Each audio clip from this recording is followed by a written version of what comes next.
Bienvenue dans notre émission Reprogrammation mentale. Nous allons aborder les thèmes sur le mariage. Un mariage épanoui, un mariage réussi. Nous allons vous livrer 10 secrets pour réussir votre mariage ou bien faire de votre mariage un paradis. Nous allons lire le passage biblique du jour dans Genèse 2, le verset 23, où l'homme s'écrie quand il voit Ève, voici cette fois-ci celle qui est os de mes os et chair de ma chair. 10 secrets pour réussir votre mariage. Le premier secret, c'est que vous devez trouver le partenaire idéal. Le partenaire idéal. Et le choix du partenaire idéal ne doit pas être concentré uniquement sur les aspects externes, mais bien plus sur les valeurs intrinsèques de votre partenaire. C'est pourquoi l'homme s'est écrié, voici cette fois-ci celle qui est os de mes os.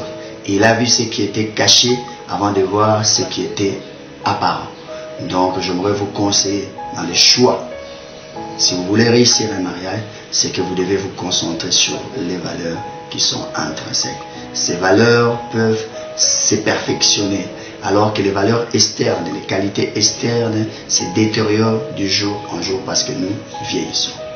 Deuxième secret pour réussir votre mariage, c'est que vous ne devez pas inverser le rôle. Chacun doit faire ce qu'il faut. La femme n'est pas appelée à porter l'habit de l'homme. De la même façon, l'homme ne doit pas laisser sa tunique entre les mains de sa femme. Chacun doit jouer son rôle parfaitement. Et si vous jouez chacun votre rôle, la cohésion sera tellement parfaite et la coopération va s'en suivre et nous aurons des résultats qu'il faut. Troisième secret pour réussir ces mariages que vous voulez, c'est que vous devez arrêter de vivre pour vous-même et commencer à vivre pour les autres. Moi, j'ai toujours dit, dès que vous vous êtes marié, et vous avez cessé de vivre pour vous, mais vous vivez maintenant pour votre partenaire. Qu'est-ce que votre partenaire veut? C'est ce que vous devez découvrir chaque jour. Arrêtez de regarder vos propres intérêts. Maintenant, regardez les intérêts de votre partenaire. Vous ne vivez que pour le bonheur de votre partenaire. Et si dans chaque couple, chaque partenaire vit pour le bonheur de son conjoint ou bien de sa conjointe, nous sommes sûrs que nous aurons des couples parfaits, des couples excellents, des couples qui vont faire des années, qui auront une grande longévité de bonheur. Quatrième secret pour réussir ces mariages, c'est que vous devez arrêter d'aimer votre partenaire. Je vois quelqu'un qui dit, mais qu'est-ce qui se passe? Vous devez arrêter d'aimer votre partenaire et commencer à l'aimer comme votre partenaire aime que vous puissiez l'aimer. Il y a une nuance, il y a une différence. Vous ne devez pas l'aimer comme vous voulez l'aimer, mais comme la personne veut qu'on puisse l'aimer. L'amour, c'est le plus grand des désirs, c'est la plus grande des vertus. Mais celui qui vous demande l'amour, c'est ce qu'il exige. La personne qui vous demande l'amour, c'est ce dont elle a besoin. Vous devez chercher quels sont les besoins de votre partenaire, comment votre partenaire aime qu'on puisse l'aimer.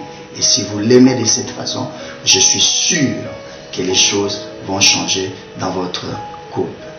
Cinquième secret pour réussir votre mariage, c'est que vous devez manger les aliments convenables pour faire grandir votre union. Un mariage se nourrit de plusieurs éléments. Généralement, nous nous trompons et nous croyons que le mariage ne se nourrit que du sexe. Il y a beaucoup d'éléments, vous devez trouver les aliments appropriés pour nourrir votre amour. Ça peut être des belles paroles, ça peut être une tendresse, ça peut être une attention, ça peut être des fleurs, ça peut être des cadeaux, des présents qu'on s'offre, et ça peut être également le sexe. Vous devez avoir un régime alimentaire équilibré, un régime amour équilibré. Si vous avez ce régime équilibré, si vous donnez à votre partenaire tous les éléments qu'il faut, son amour va croître, son amour va grandir et vous aurez un couple très parfait. Sixième secret pour réussir cet amour que vous voulez, c'est que vous devez croire au futur de votre partenaire. Rien à faire. Si vous voulez avancer avec quelqu'un, vous voulez cheminer des années avec cette personne, vous ne devez cesser de croire à son futur. Croyez à son développement, croyez qu'il va s'améliorer, croyez qu'il va atteindre des niveaux excellents. Si vous avez un maximum de foi sur votre partenaire, quels que soient les obstacles, les épreuves, vous aurez avancé. Et vous ne direz pas comme la femme de Job disait à son mari, maudit Dieu et meurs. Pourquoi? Pour qu'elle se remarie, je ne sais. Mais je crois que si vous croyez à votre partenaire, vous le motivez à cheminer avec vous. Beaucoup d'unions se sont arrêtées, n'ont pas abouti, parce que le partenaire s'est senti, il a senti que son conjoint ou sa conjointe ne croyait pas. Croyez et investissez-vous dans ce que votre partenaire croit. Septième secret, c'est que vous devez l'accompagner dans sa destinée.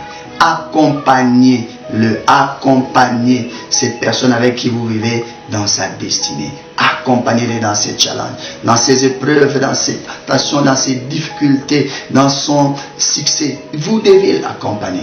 Beaucoup de gens accompagnent leur conjoint durant les épreuves, mais lorsque le succès vient, il est seul. Et à ce moment-là, il est sans conseiller, il est sans appui. Et c'est tout à fait normal qu'il puisse trébucher et avoir les échecs, les insuccès que vous connaissez. Vous ne devez jamais arrêter de l'accompagner. Vous devez être son ombre. Soyez son ombre. Imposez-vous, imposez-vous. Quelles que soient les nouvelles amitiés qui vont venir, quels que soient les nouveaux amis qui vont, les nouvelles fréquentations, imposez votre présence. Vous êtes son odeur, vous êtes son ombre. Si vous vous imposez, je suis sûr que les choses iront de l'avant. Huitième secret pour réussir ces mariages, faites ensemble la route. Faites tout ensemble. Synchronisez vos buts. Vous ne pouvez pas avoir un couple avec deux buts différents. Non, synchronisez. Voyez, mettez vos buts ensemble. Décidez ensemble ce que vous voulez faire de votre union. Décidez ce que vous voulez faire de votre vie. Décidez sur vos enfants, sur tous les éléments qui touchent à votre union. Vous devez les décider ensemble. Ne prenez pas des décisions unilatérales. Ne soyez pas seul au monde. Vous êtes à deux en train de commander les succès de votre mariage. Neuvième secret pour réussir votre mariage, c'est que vous devez apprendre à devenir des amis. Rien à faire. Un ami, c'est quelqu'un à qui on confie tout. Un ami, c'est quelqu'un, on confie ses passions. Un ami, c'est quelqu'un avec qui on veut partager ses loisirs. Vous devez devenir des amis. Vous devez devenir des êtres semblables. Vous devez être des amis et partager les mêmes passions. Partagez les mêmes occupations. Vous devez apprendre à accepter les occupations de l'autre. Vous devez apprendre à accepter les passions de l'autre. Vous devez apprendre à accepter les loisirs de l'autre pour devenir un véritable ami. Et un ami cache son ami. Vous devez apprendre à cacher, à prendre les secrets et maîtriser, cacher les secrets de l'autre. Si vous faites de cette façon, si vous marchez comme je vous l'ai dit, je suis sûr que dans peu de temps, vous allez devenir le couple de l'année. Et dixième secret, c'est que vous devez écouter plus et parler moins.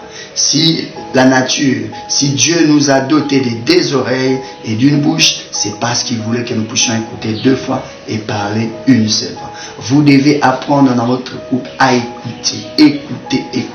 Le plus grand dialogue, c'est le dialogue qui écoute avant de parler. Travaillez votre écoute. Écoutez les sensations de l'autre. Écoutez les désirs de l'autre. Écoutez les sentiments de l'autre. Écoutez, apprenez à écouter. Si vous écoutez votre conjoint, si vous écoutez votre partenaire, je suis sûr que dans peu de temps, les choses vont changer. Encore une fois de plus, je vous dis à bientôt.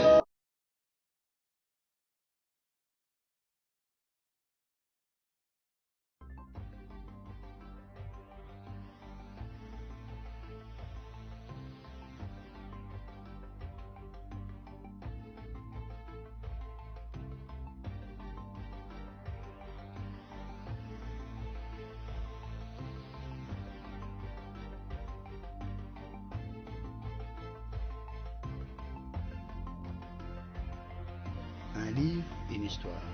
Fierté pour notre Congo, l'édition macédonien vous propose cet auteur, Didier Mbangala, auteur de plus de 30 livres, spécialiste en leadership, management des performances, entrepreneuriat et businessman. Le coach Didier Mbangala a dévoué sa vie pour nous offrir ses ouvrages. Vous pouvez désormais les trouver sur le point de vente qui sont indiqués.